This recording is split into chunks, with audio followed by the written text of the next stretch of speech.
Dean Van Landingham. I was the 26th Infantry Division. Served in Europe.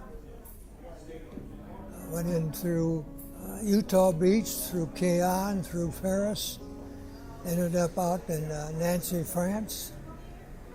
We went into up to the Siegfried Line, got pulled back to Metz for replacement, retraining. Battle of Bulge broke loose.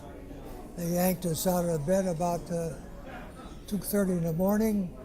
We got on trucks, started north. We drove all night, all next day, all next night, ended up in Arlon, Belgium.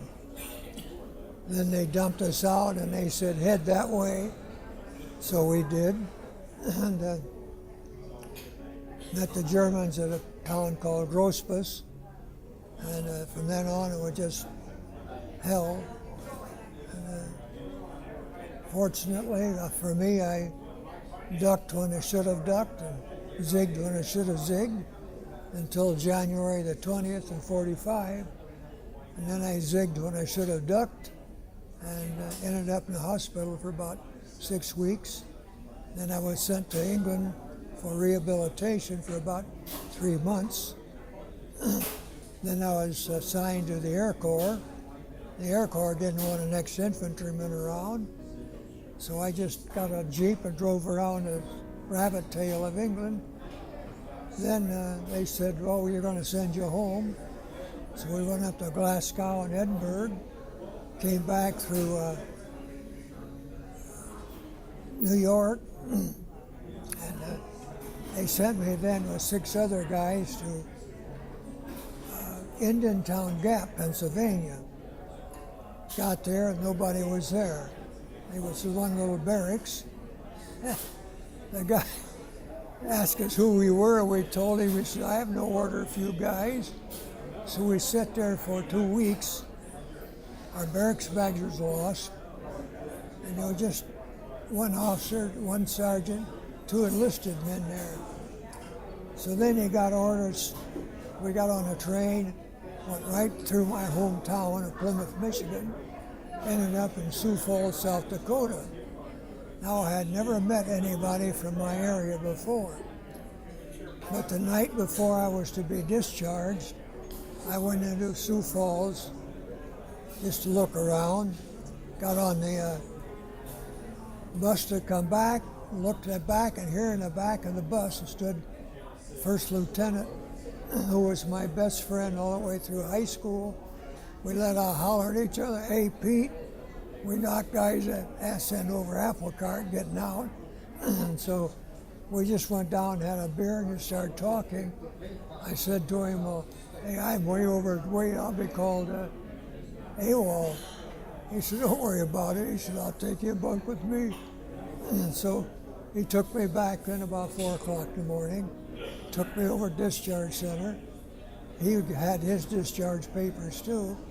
I got mine and we came home together. And I haven't seen him since. He got married and I went back to college to finish up. What was that feeling like when you finally got home? Well, it was a relief not to have to be shot at. There was nobody. I came home by myself. There was no big to-do about it.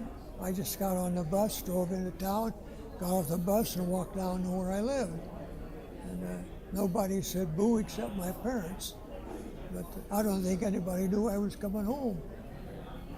But there were so many things happening to everybody that they didn't have time to prepare any kind of a homecoming for anybody. So that was it. And, I ended up with a whole chest full of lettuce and this kind of stuff. And, people say, how did you get that medal? I said, well, I probably was able to open some sea ration can for a month without cutting my paper, so they gave me a medal. I don't know which one it was. I have no idea what they were. I did then, but not anymore. But we can talk here about in generalities, but when you get down to actually what happened, you know, people ask me, what did it look like? Well, as you're marching or in combat, all you can see is what you can look this way, maybe 200 yards here. If you're on a hill and got some sunglasses, you might see half a mile away. But all you see is just what's directly in front of you. And, I have no idea what was happening here, or over here, or way over there. All I could see was here, which was more than I wanted to see. That was more than you wanted to see. Yeah. We went over the 168 men. When I got wounded, there was only, I think, 7 or 8 of us left. Our division had a casualty rate of 167% casualty rate. And, no, they weren't all killed, most of them. Enough were killed, unfortunately.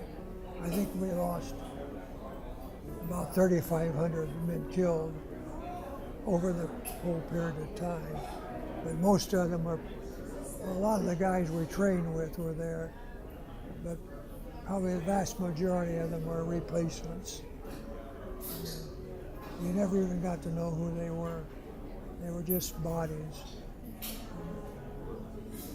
So if somebody asked about it, these guys here, most of them went through the same thing. We talk about division, a regimental or something, but when you get down to talk about what happened to the guy sitting where you're sitting, you don't talk about it. It's just too personal. It probably will be the rest of our lives.